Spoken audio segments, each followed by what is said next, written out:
السلام علیکم ورحمۃ اللہ وبرکاتہ۔ آج کا موضوع اس ٹاپک پہ ہے، ایک ٹرم جو یہاں مغرب میں تو خاصے دنوں سے نہ صرف استعمال ہو رہی ہے بلکہ لوگ اس کے بارے میں جانتے بھی ہیں اور اس کا بھرپور فائدہ بھی اٹھاتے ہیں، لیکن ابھی شاید پاکستان میں یہ ٹرمینالوجی ابھی نہیں پہنچی، اور یہ ایک اچھا موضوع ہے، معلوماتی موضوع ہے۔ اس سے جو بھی فائدہ اٹھانا چاہے اپنی شخصیت کو بہتر بنانے کے لیے، تو یہ ان ٹیکنیکس میں سے ایک ٹیکنیک ثابت ہو سکتی ہے۔ اور ہم نے ذہانت کا نام تو سنا ہے، لیکن شاید پاکستان میں ابھی ایک ٹرم یعنی جذباتی ذہانت یا ایموشنل انٹیلیجنس کہ وہ کیا ہے اور روزمرہ زندگی میں اسے کیسے استعمال کیا جا سکتا ہے، شاید اس کے بارے میں ابھی زیادہ علم نہیں ہے۔ آج کے تیز رفتار دور میں ذہانت صرف آئی کیو تک محدود نہیں رہی۔ انسان کی کامیابی اور تعلقات کی مضبوطی کے لیے جو چیز سب سے زیادہ اہم ہو گئی ہے وہ ہے جذباتی ذہانت یا ایموشنل انٹیلیجنس۔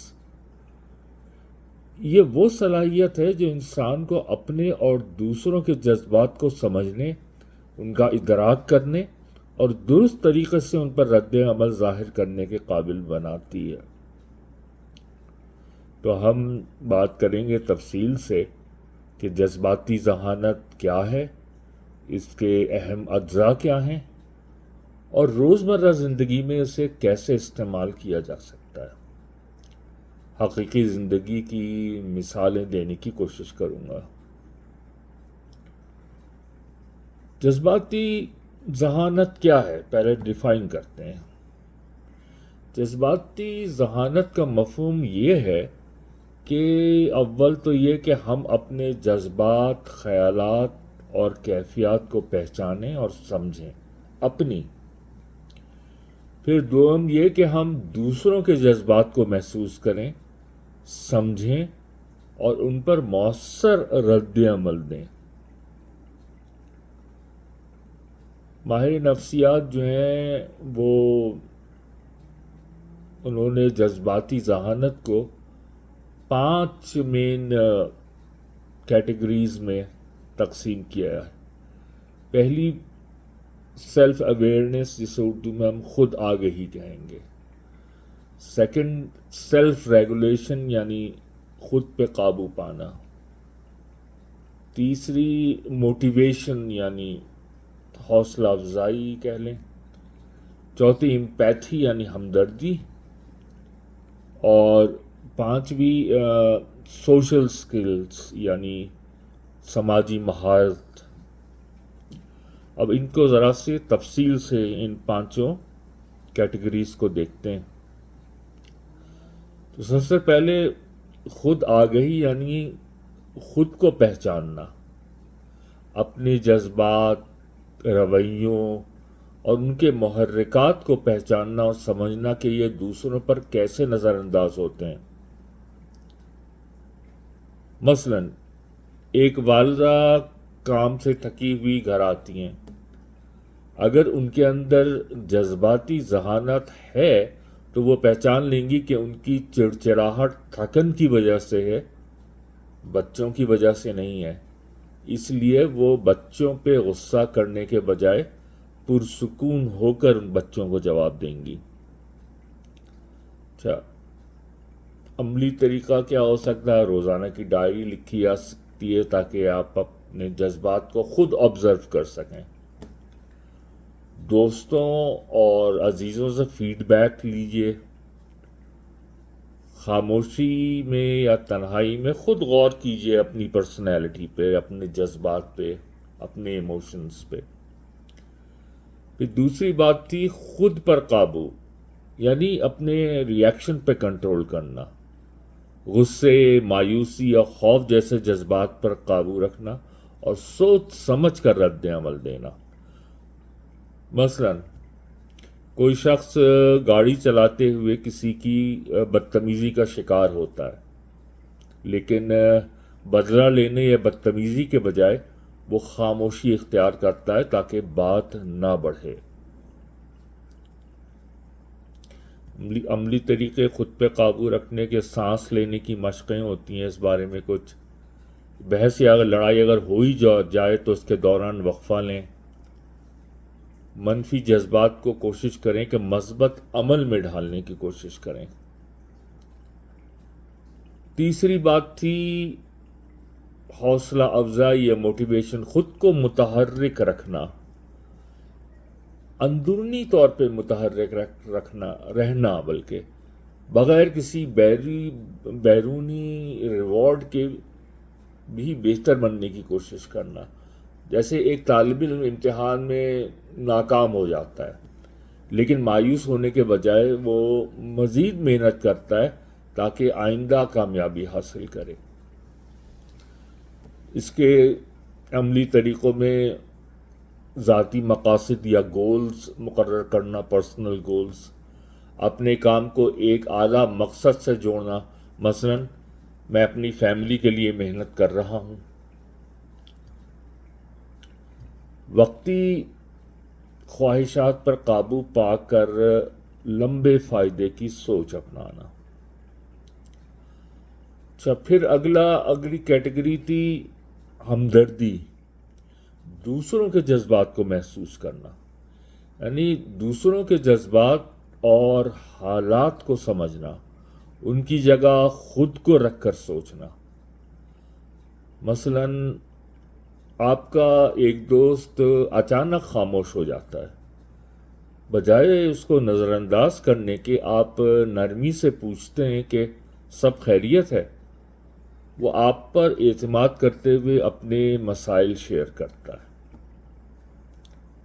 اچھا، اس کے عملی طریقہ ہو سکتا ہے کہ آپ خاموشی سے اور توجہ سے دوسروں کی باتیں سنیں، خاص طور پہ ان کے مسائل، اور تنقید کرنے سے پہلے سمجھنے کی کوشش کریں،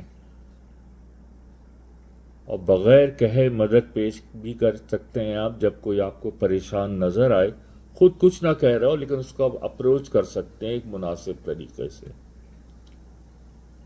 پھر سماجی مہارتیں یا سوشل سکلز سے آپ تعلقات کیسے سنبھالیں، لوگوں کے ساتھ بہتر تعلقات بنائیں، مؤثر انداز میں بات چیت کریں، اختلافات کو سلجھائیں اور دوسروں کو مثبت انداز میں متاثر کریں۔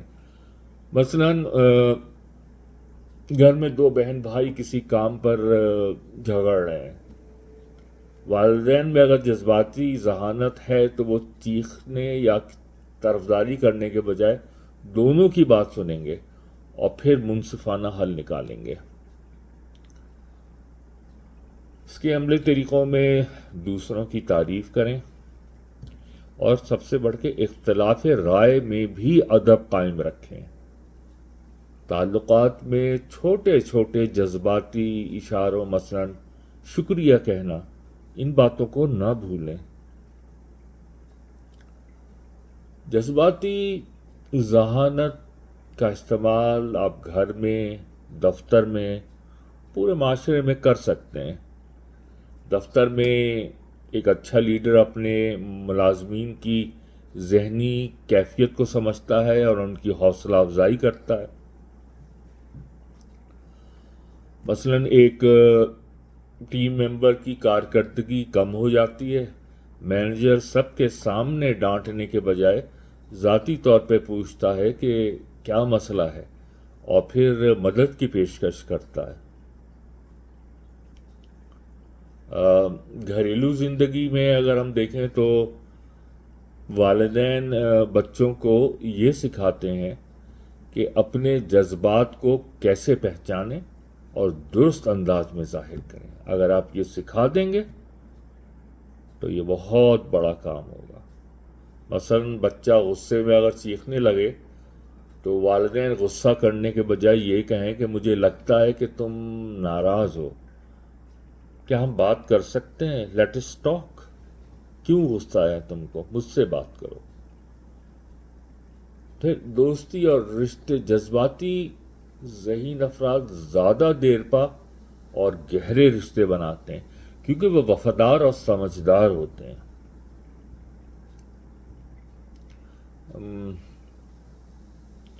جذباتی ذہانت کیوں ضروری ہے؟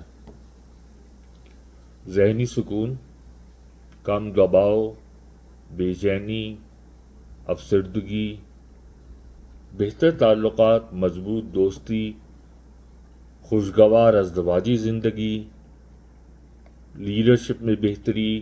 لوگ متاثر ہوتے ہیں آپ سے اور آپ پر اعتماد کریں گے.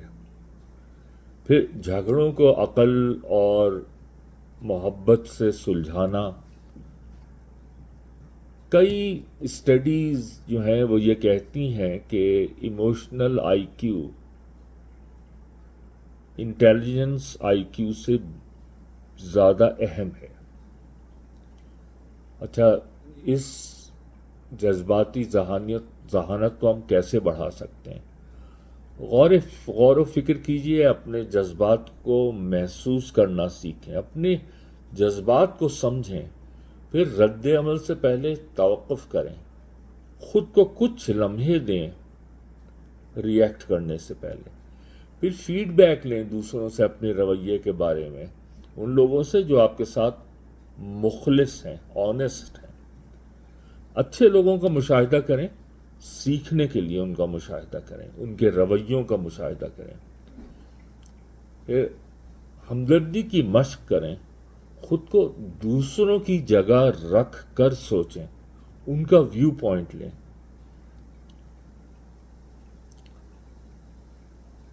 جذباتی ذہانت کوئی پیدائشی خوبی نہیں بلکہ یہ سیکھنے اور بہتر بنانے والی صلاحیت ہے.